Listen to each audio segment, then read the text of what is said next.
Bonjour et bienvenue sur le site de l'Énéagramme. Je suis Christophe Itier, conseiller et formateur en Énéagramme et je vais vous parler de vous.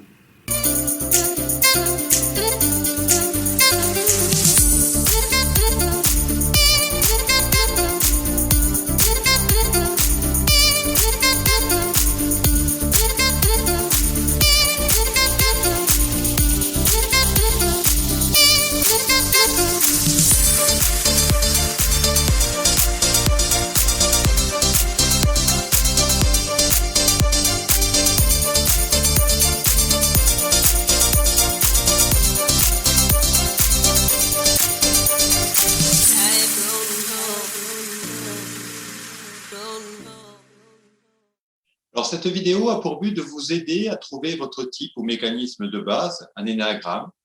Sachez que potentiellement, nous avons tous les types à l'intérieur de nous, mais que nous avons choisi d'en incarner un plus spécifiquement, et c'est sur celui-ci que nous devons travailler en premier. Pour trouver votre type, focalisez-vous principalement sur vos 30 premières années, car il est évident que depuis, vous avez évolué et acquis d'autres mécanismes. Sans doute qu'à la fin de cette vidéo, vous hésiterez entre 2 ou 3 types, ce qui est normal. Notez s'ils sont en lien avec leurs flèches ou si ce sont des ailes. Beaucoup de types ont des ailes fortes.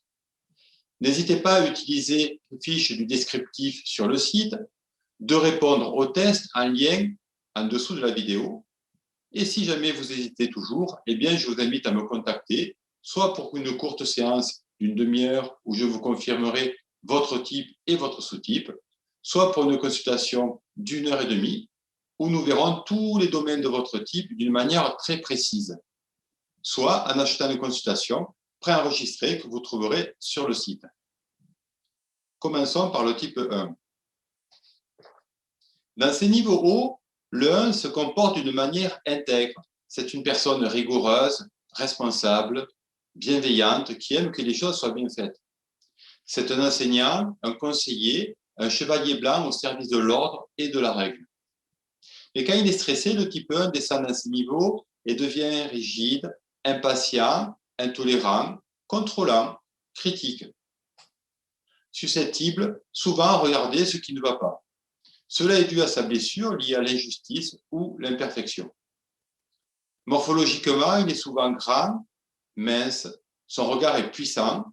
Certains expriment même de la colère, qui est l'émotion principale du 1. Le type 2, lui, dans ses niveaux, va incarner l'amour inconditionnel, l'altruiste et le dévouement. Le 2 représente la mère bienveillante, chaleureuse, l'amoureuse passionnée au service de l'amour et de la vie. C'est le serviteur au sens noble du terme, celui qui sert les autres car il n'a plus besoin de rien pour lui. Quand il est stressé, le 2 descend dans ses niveaux et devient possessif. Orgueilleux, culpabilisant, directif, en lien à sa blessure, car le 2 a peur d'être abandonné ou de se sentir inutile. Morphologiquement, le 2 est souvent généreux dans ses formes et rondeurs. On le reconnaît aussi à ses grands yeux d'amoureux qui pétillent de vie dans ses hauts niveaux.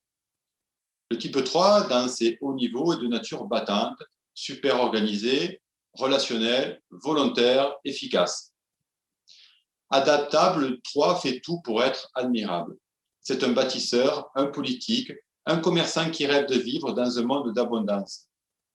Mais quand il est stressé, le 3 descend dans ses niveaux et devient narcissique, impatient, compétiteur, coupé de ses sentiments.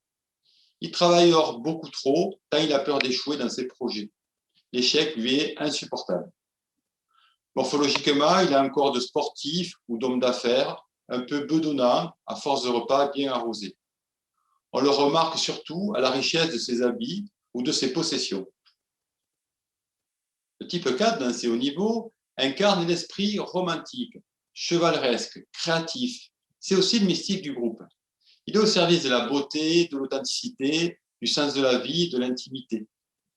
Quand il est stressé et qu'il descend dans ses niveaux bas, le 4 devient mélancolique, dépressif, critique, autocentré, sentiment lié à sa peur d'être rejeté ou de se sentir indigne. Morphologiquement, il fait attention à garder son corps harmonieux et se distingue par l'originalité de ses habits ou par son regard un peu triste. Le 4 a du mal à accepter le monde tel qu'il est, il rêve d'un monde meilleur. Le type 5, lui, dans ses niveaux, incarne l'objectivité, la sagesse, l'observation. Il est très méthodique, analytique, perspicace. Il paraît secret. Le 5 est en quête de connaissances et de savoir. C'est le chercheur scientifique ou le moine érudit. Quand il est stressé, il devient taciturne, insensible, se repliant sur lui-même tant il a peur de l'intrusion ou de l'invasion. Le 5, grand hypersensible, cache celle-ci derrière une façade inexpressive. Il peut aussi paraître froid ou hautain. Morphologiquement, il ressemble au type 1, bien que beaucoup ne font pas attention à leur apparence. Le corps les importe peu. Le 6, dans ses niveaux, va incarner l'esprit communautaire, la loyauté et la fidélité. Il aime vivre en groupe qui nourrit et protège. Le 6 représente la conservation des choses et des traditions, la mémoire du monde. Il recherche la sécurité. Quand il est stressé, il descend dans ses niveaux bas, il devient angoissé, parano, peureux ou au contraire téméraire. Le 6 est double, serviable quand il se sent en sécurité, lâche ou agressif face au danger. Le 6 a peur d'avoir peur ou défie la peur pour mieux la maîtriser. Son imagination négative lui joue bien des tours. Il voit souvent le verre à moitié vide. Morphologiquement, on le reconnaît surtout à ses yeux qui laissent entrevoir de la peur ou de la méfiance. Les plus nerveux ont un corps mince et noueux. Le type 7, dans ses niveaux, va incarner la liberté et la joie de vivre. Épicurien dans l'âme, il apporte avec esprit l'information qui nous fait rêver. C'est le conteur du groupe, celui qui nous enchante par ses récits de voyage. Quand il est stressé, il descend dans ses niveaux et le 7 devient égoïste, autocentré. Son plaisir passe avant tout. Il perd son respect et celui des autres dans ses nombreuses addictions. Il a peur d'être frustré ou de perdre sa liberté. Morphologiquement, il ressemble au type 3. Ce voyageur a un corps svelte ou bedonnant, tant son appétit est grand. Ses yeux pleins de malice ou de gourmandise le trahissent souvent.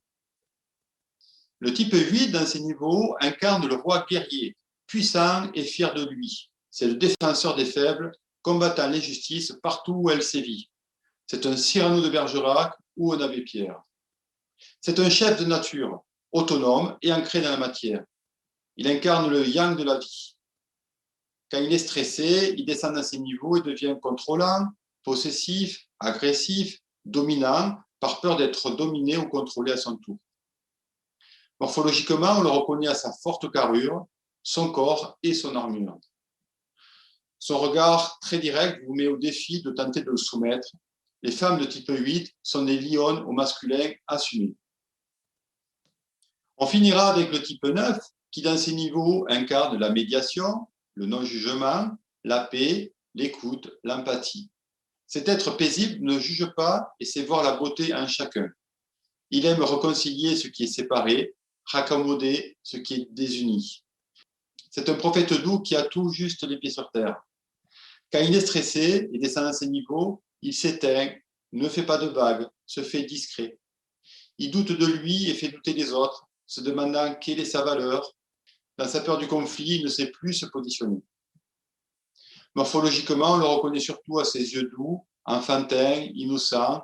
Il fait toujours bien plus jeune que son âge, mis à part ceux qui, par fuite de ce monde, se sont réfugiés dans la drogue ou l'alcool. Voilà, nous avons vu rapidement un descriptif des 9 programmes de base d'expérimentation de l'âme sur Terre. Notre unicité fait que nous sommes chacun, bien sûr, un mélange complexe et unique de ces 9 programmes. Mais les connaître tous et les apprécier nous élève vers notre libération, ce à quoi je vous invite. Vous pourrez découvrir à travers les consultations audio préenregistrées sur le site chaque type dans ses moindres détails. Cela vous aidera grandement à comprendre et dépasser les problèmes que vous rencontrez dans votre vie, sur le plan personnel ou professionnel. N'hésitez pas à les découvrir, ils sont riches en informations pertinentes. J'espère que cette vidéo vous a aidé à y voir plus clair. Si c'est le cas, j'en suis heureux. À bientôt.